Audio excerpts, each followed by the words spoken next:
Well, when last we spoke with Dr. Brian Long, we talked about the notion that full employment was in sight. There's also been some other authorities that have spoken up in favor of a decent-looking economic outlook, and so we thought it might be a good idea to check back with Dr. Brian Long, observer of the West Michigan economy, director of supply chain management at Grand Valley State University. Good morning, Dr. Long. Good morning to you. So what does full employment mean? We talked that we're getting close to that last time. Well, full employment means that we have gotten about as far as we can go without some kind of an additional strain to the economy. At the current levels that we're looking at right now, where we see statistics in the 3%, 4% range, depending on which municipality or which county you look at, indicates that we're getting pretty close to that level. If we try to go too much beyond that, well, once again, the people just simply aren't available. And that's been the case for some places in the state right now. That's why you start to see those signs of help wanted, not only in the fast food industry, but I've gone past several companies that have had help wanted signs out in their front yard. Yeah, I've seen that too. That's interesting, though, because when you say full employment, it gives the inference that, oh, everybody has a job. Not true, right? Well, everybody has a job, but they don't necessarily have the job they want, first of all, and that job isn't necessarily paying what they were educated for. This has been the problem with the recovery from this recession, is that many of the jobs that we have received, unfortunately, are just not the higher paying jobs, particularly in manufacturing, that we saw, say, 20 or 30 years ago. And that's not a surprise, right? I mean, this is didn't just happen last week. Absolutely not. We, unfortunately, still have around 80,000 jobs in the state of Michigan that we don't have people technically qualified to fill. Our big problem is we abandoned so many of our vocational education programs in our high schools, tried to shift in the direction of the notion that everybody needs to go to a four-year college, and now here we are with a shortage in most of the major trades. And by that, I mean many of these trades, like CNC operators or something like that at the high end, not to start, but at the high end, these jobs pay like $80,000 a year. Wow. So, yeah, we don't have the people to fill them. Yeah. 80,000, that's a huge number. Indeed it is. We're also short certified welders. Now, I don't mean just people that can stick two pieces together. You and I can do that with a little bit of training, but certified welders. By that, of course, we mean that there's a host of technical skills out there that are desperately needed by the marketplace that simply aren't available. These are the higher paying jobs. Our average would go up tremendously if we could fill that 80,000 jobs that are out there right now. That the employers, I had one in Grand Rapids that even indicated that they didn't feel that they could expand because they didn't feel that they could hire enough of those technical workers to fill the ranks if they put in the equipment. Wow, interesting. We're talking with Dr. Brian Long about the employment and economic outlook here in West Michigan. Back in a moment on WBCK. WBCK, Dr. Brian Long is back with us talking about the West Michigan economy. We've been talking about employment. And, you know, this is a pretty crazy juxtaposition here with 80,000 jobs, presumably in skilled trades, a lot of them, as you said, with not enough folks to fill those positions who have those skills, and an unemployment rate that we presume shows still some folks looking for work, and as well some who may have given up looking. We hear about that too. And boy, if you could just match those two up. That's our problem. Yeah. The supply doesn't meet what the market is demanding right now. So what does that mean for overall economic health? I mean, when you said you know of a Grand Rapids firm that says, hey, we can't expand unless we find people with these skills, that has an effect that ripples, doesn't it? Yes, it does. And particularly if you look at a country like Germany, they recognized the problem and turned on a dime and started re-educating their younger people. Their youth employment is roughly half of what ours is. And that wasn't the case 10 years ago. They tracked with us pretty close. But unfortunately, as I said, our unemployment rate in that 18 to 30-year-old range is extremely high. It's twice what it should be right now because these are the people that can't find the jobs.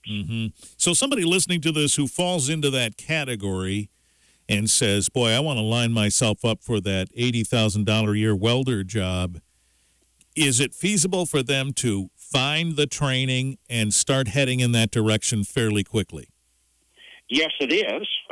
And we start back at the high school level where the vocational education programs that are out there right now, many of these programs literally have waiting lines.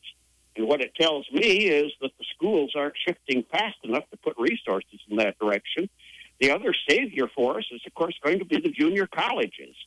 And I've been an advocate of saying more money has to be shifted away from the four-year colleges. And, of course, that sounds like a sacrilege, into the direction of the junior colleges, because these are the places right now that are going to build those skill sets. And the programs are available out there at most of the junior colleges here in the state of Michigan. So your Grand Rapids example shows somebody who says, I don't know if we can expand because of this. Do we risk hearing something like this? We might have to move out of here because of this. Well, this is, of course, why the state lost population at the point of the last census, is so many people couldn't find jobs in this state.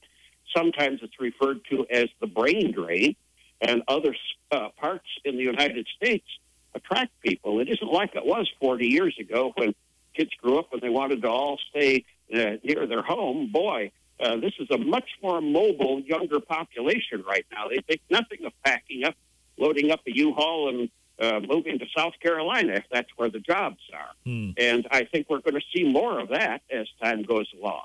So why couldn't that Grand Rapids company or others market in a more wide range and say, pack up your U-Haul and move here? Well, I'm sure they probably tried to do that, but they were afraid, is what they said right at the time. They weren't a large, well-known name that somebody in South Carolina with the skill sets would notice that would cause them to say, I want to move up here. The other problem that we always have, of course, is people from the South, when they look at our 15-degree winter weather, say, I don't know if I really want to move up to Michigan. I had a local firm here that said we just plain quit recruiting at Arizona State. They said they had the graduates that they wanted, but every one of the graduates looked at the weather and said, oh, gee, I don't want to move back to the snow and cold. Wow. That's a big factor then. Well, and you've got to think of a 22-year-old's mentality. You know, they want a good quality of life.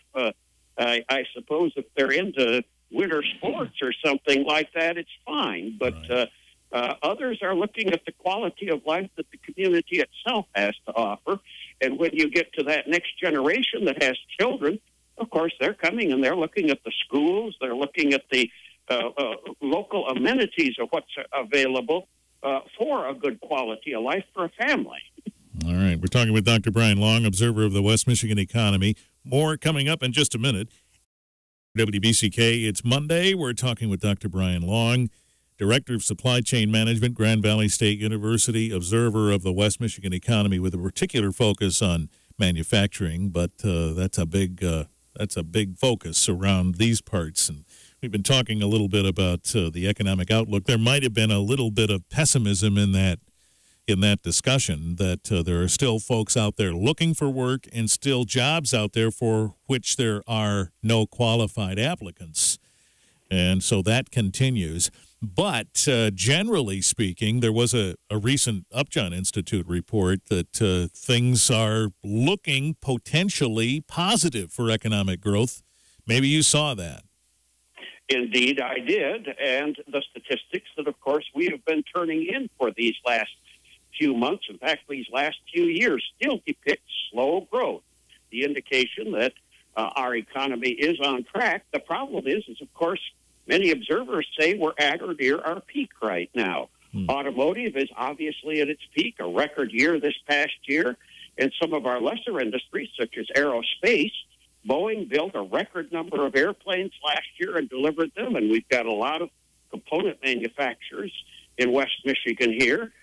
And the office furniture business to the north of us, 14% of the world's office furniture is built right here in West Michigan.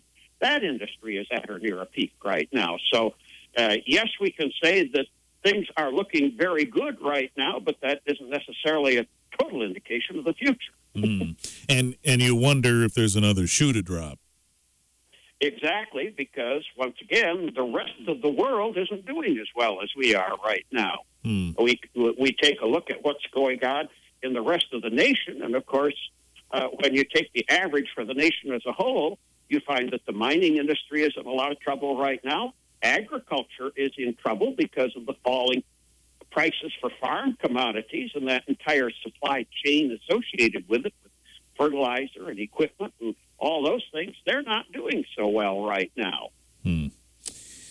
Interesting, too, and this is an aside, I suppose, but the gas prices being low, that makes people feel good about the economy, doesn't it?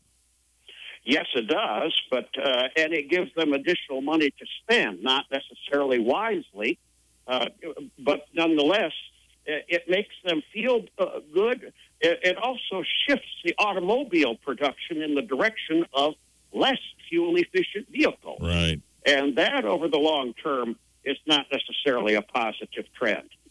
Well, and when the gas prices go back up, we presume they will, and we get socked, then, it goes the other way. I was chatting with some of the fellows over at Lakeview Ford about this a while ago, that they really do see people, when gas prices are like this, come and buy a big truck, and then when they go back up, come and trade it in for something smaller. Yeah, well, the greener grass always seems to be the other side of the fence. Yeah. People spend a tremendous amount of their disposable income on gasoline. We're a nation that just gets in our cars and drives and drives and drives. And as a result, when the price of gasoline goes up, the average family gets hurt pretty severely budget-wise because of, again, that higher cost, and they're not ready for it. That's the thing. Like you said, they don't have the right vehicle, and they haven't budgeted for it. And, of course, then they holler. So as far as here early in the year, we still are in something of a holding pattern then? We are. We're wondering what's going on. In my opinion, we have to take a look at what's going on in the rest of the world. We don't know for sure what's happening in China right now. We know that the U.S. economy as a whole is starting to slow, and other parts of the world are already slow or having some difficulties. We're in kind of a holding pattern. West Michigan is doing well because of our mix of industries. And I also like to think that we're just plain doing it right in West Michigan, too. We do have a very productive workforce, and that's part of the reason that our unemployment rates are lower than they are in the rest of the state. Way to end on a nice note. Indeed. All right. Dr. Brian Long, thank you again. My pleasure. All right. We'll talk again soon.